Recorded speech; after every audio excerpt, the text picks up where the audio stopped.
Peoples party کے secretary اطلاعات فیصل کریم کنٹی نے مولانا فضل الرحمان پر تنقید کرتے ہوئے اپنے ویڈیو بیان میں کہا کہ جمعیت علماء اسلام کو انتخابات میں شکست خیبر پختونخوا میں ہوئی اور ان کی چیخیں سندھ میں سنائی دے رہی ہیں۔ فیصل کریم کنٹی نے سوال کیا کہ مولانا فضل الرحمان بتائیں کہ تحریک انصاف کے ساتھ معاہدے کے پیچھے کس کا ہاتھ ہے؟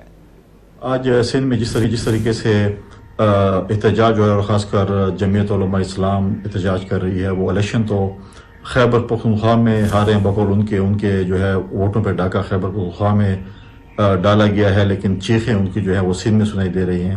مولانا فضل الرحمان سے پاکستان کی قوم، پاکستان کی عوام اور خاص کر خیبر پختونخوا کی عوام پوچھتی ہے کہ آپ کے بانی چیئرمین پی ٹی آئی کے ساتھ جو معاہدہ ہوا اس کے سہولت کار کون تھے؟ کیا وہ بیرون ملک کے سہولت کار تھے کہ اندرون ملک کے سہولت کار تھے؟ آپ کے اور آپ کے خاندان کو جس طریقے سے خیبر پختونخوا نے اور ڈیر اسماعیل خان نے ریجیکٹ کیا، آپ نے تو وہاں پر کوئی احتجاج نہیں کیا، اور آپ نے جو ہے وہاں سندھ میں جا کر آپ احتجاج کر رہے ہیں۔